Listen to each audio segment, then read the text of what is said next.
We're switching up the game today. No driving for dollars. We are all about the biking for dollars. Let's go.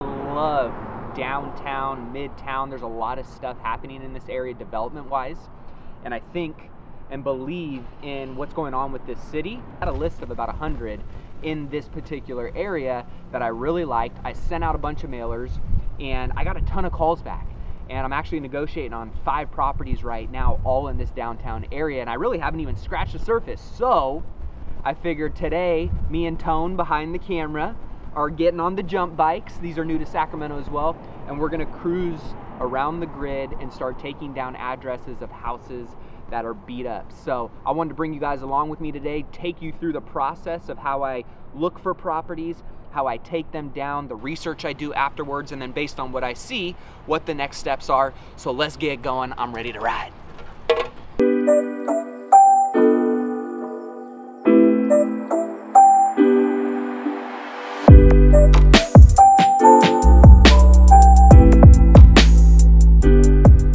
All right, so I just found a beauty. We're heading over to my rental property on 19th Street, but we're keeping our eyes and ears open to any of the houses that we might want to do a little more research on. So this one caught my eye. You can see the gutter paint and the trim and the wood, and just overall the house needs a little bit of love, right? Maybe it does, maybe it doesn't. I have no idea what financial situation or what, you know, the specifics on the property are at this point. I'm just letting my eyes lead me to houses that I may want to do a little more research on. So the cool thing is I have this app on my phone that allows me to immediately research and add these properties to a list. Whether you don't have this app, just take notes in your notes app or whatever it may be, so you can go back and research them after the fact. But the cool thing about this software, this one's called Property Radar. It only covers western states in the US. Rebo Gateway, Padhawk, a couple others are nationwide softwares that allow you to get this kind of information like tax records and crime rates and mortgage information, owner information, stuff like that. But on this one, 1714, I like it. So I'm gonna type it into this app. You can see it pulls it up there. I'm gonna search the address. It's a duplex. Tells me a little information on the property, who the owners are.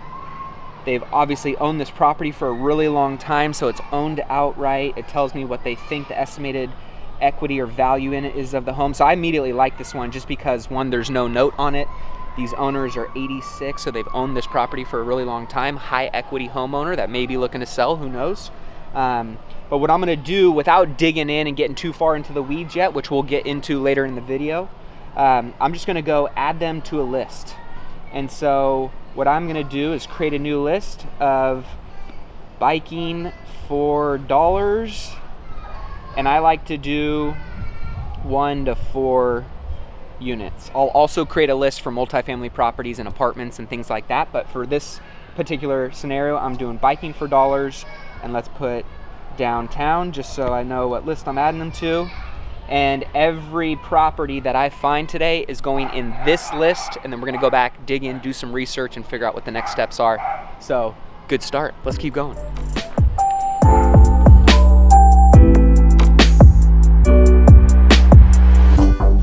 Oh, we are out here, baby. We're finding some deals.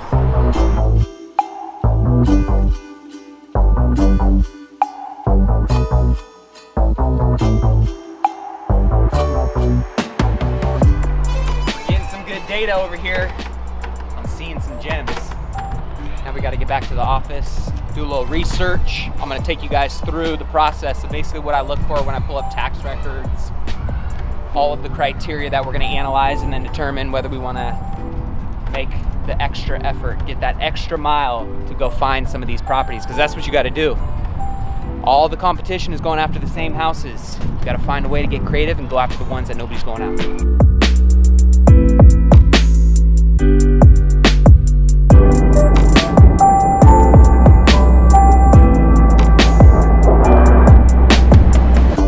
All right, so I'm back in the office, and we had a good session out there, biking for dollars in our case, or in your case, maybe driving for dollars, where at this stage of the game, we have some addresses on the list. Now, I showed you guys the software that I use, which we are inside right now, which is called Property Radar.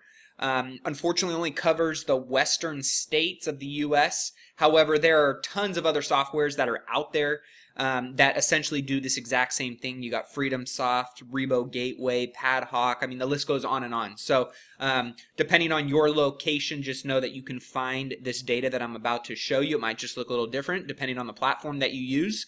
But at this stage of the game, you've identified some properties that are on your list that you want to do a little more research on. And usually when I'm going around neighborhoods, when I'm biking, when I'm driving, whatever I'm doing, my radar is always on. I mean, I'm obsessed with real estate, right? So my radar is always on to potential opportunities. And the reason why you want to have your radar turned on when you're out and about is these are the potential diamonds of the rough that other investors aren't all competing over and having a feeding frenzy over to get, which is usually on the MLS and some of the more common lead generation channels. So when you can identify properties that maybe have, you know, a beat up exterior, maybe have broken windows, maybe they are, you know, looking a little distressed, that's your tip off to maybe take down the address and then do a little bit more research. So at this stage of the game, I'm going to show you where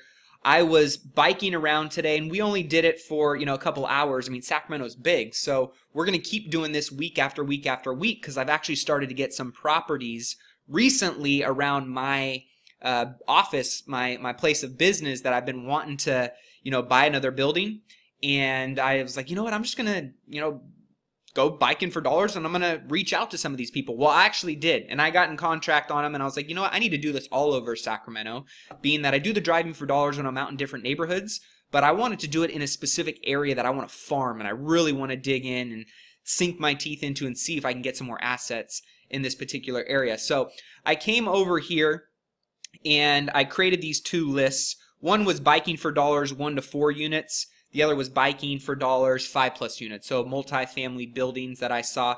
So just coming in here, found 46 properties today. And essentially all of these properties that I added to the list are potentials that I want to mail. So you can just come right into your list and start going property by property if you want to get a better idea of what's going on behind the scenes, right?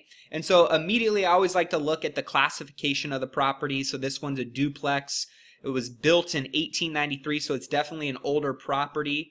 It's a 2-bedroom, 1-bath, a little under 900 square feet, smaller lot. If I want to come in here and see what the street view looks like, just to refresh my memory, I can do that. So I like to get a feel for the asset itself. Then I like to know who owns the property. So usually when it's held in some kind of LLC, that tells me most likely it's an investor or it's a savvier homeowner where they're not holding title in their personal name.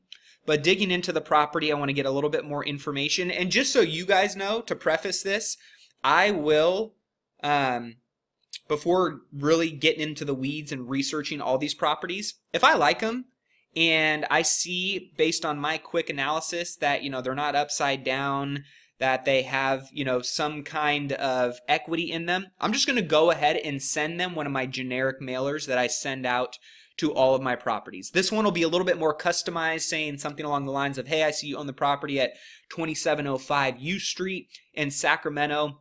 I'm a local business owner and investor in the area. I drive by your property all the time, just to let them know, right, that I'm in the area. I understand the downtown market. I'm a local. Sometimes that makes a difference for owners when they're selling their property. They want to sell it to somebody local. And I'm looking to acquire another property in the next 60 days. And I drive by yours every single day on my way to work. And I would love to know if you would be open to hearing what my cash offer would be on your property. I would love to present you with a cash offer on my property. And if you want one of my mailers, feel free to put a comment below with your email address. or just say interested, and we'll reach out to you and happily share one of our generic mailers that we use to send out to properties like this when we're doing the farming, the driving for dollars. But basically, I'm just going to send out a mailer to these people to see what kind of response it might solicit. But if I really want to dig in a little bit deeper and maybe scrape my list, what we call it, where we really go in and we verify information to ensure that we're not wasting marketing dollars. If this was a 4,000 person list, that might be a hefty marketing bill, right? So I might scrape the list. Being that it's only 46, I might just send out 46 just for the heck of it. But I'm going to come in here and I'm going to do a little bit more research and check out the zoning uses, double confirm, anything that has to do with the property. But mainly what I'm looking at is I want to see, and it's got comps in here and things along those lines. But what I want to see is, property taxes. What I want to see is how they're holding title.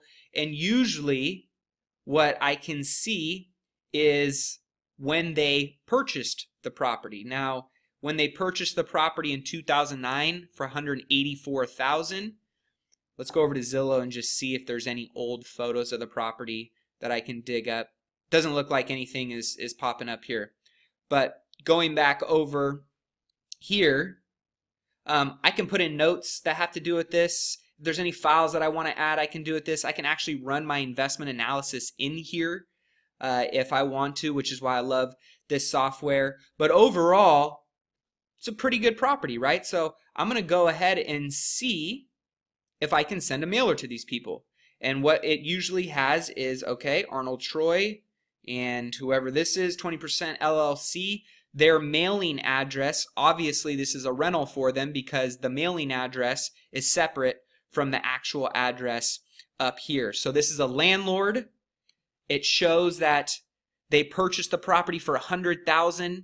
They think the estimated value, which this is obviously off a lot of the time, is $301,000. So basically the equity in this $301,000 tells me that they own the property free and clear, and it's a absentee owner, it's a landlord, so therefore they fall into a classification that often is a potentially motivated seller. They don't necessarily have to sell, but they may want to cash in on that equity. They may want to get out of being a landlord, right? And I go through all the different classifications of motivated sellers in the Direct Mail Mastery course if you want to know more about that.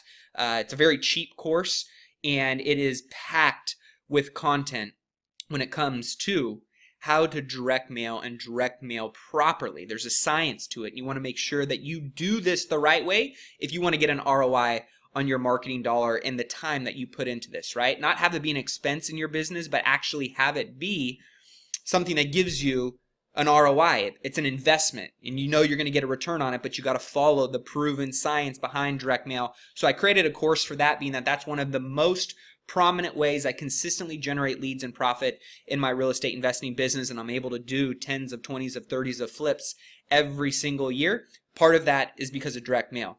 So I've leveraged direct mail and my system to now infuse it into some of my driving for dollar efforts. And this is one owner that I would say is definitely going to be somebody that I want to mail, being that they own the property free and clear. They purchased it, over, let's say, a decade ago or about a decade ago. So they're a high equity owner and they're an absentee owner. So they're not emotionally attached to this property. And they may be open to selling. And that's really ultimately all we want, is for people to think about, do I want to sell this property? Let me give this person a call. And all you want to do is get the phone ringing, get the seller raising their hand saying, I want to talk to you, because that helps you identify the motivated people. And then it just comes down to price, terms, timing, negotiations, and finding that win-win. So what we're going to do is go through here and probably scrape this list a little bit more and see if there's any ones that we want to remove off of it. So what I'm going to do is take this entire list. I'm going to export it so we have the ability to mail merge this into our mailer. We're going to send out all of these mailers, hopefully get the phone ringing, and hopefully negotiate some deals. All right, well, there you guys have it. That is my driving for dollars process, and I recommend about every month or so, just make a list of all these addresses that you are seeing while you're out and about, and then go back at the end of the month through that list and send out the mailers. You're not gonna have, you know, some massive list with thousands of properties that you need to mail, so it's a good way to just stay up to date on some of your additional lead generation strategies that could end up landing you a deal. So I'm getting ready to head out to an appointment where I'm doing a subject to purchase, and we're signing the contract on that. I get asked questions all the time, how to buy rental properties with little or no money down, and subject to is how I've purchased 4 of my houses with literally under $5,000 to $10,000 in cash maximum.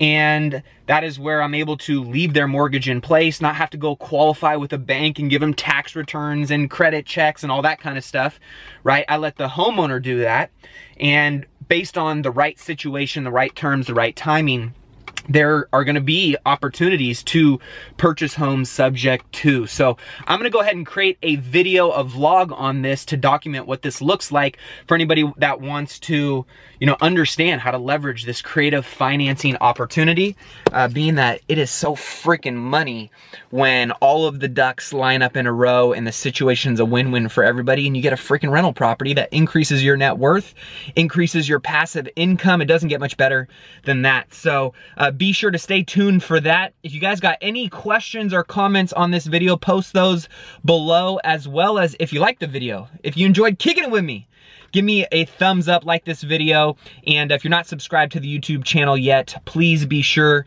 to subscribe, because I'm going to be doing some more consistent vlogging, tutorials, all kinds of content. So based on what you want to see, throw that in the comment section below, and I'll keep the content coming. Until then, I got a appointment to go to.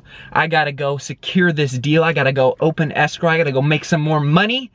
And I'm just fired up about real estate today. I'm riding a wave of momentum right now. Got a handful of deals in escrow that I'm flipping, that I'm buying for rentals. So it's been a good week of real estate investing. I'll see you guys in the next video. Peace!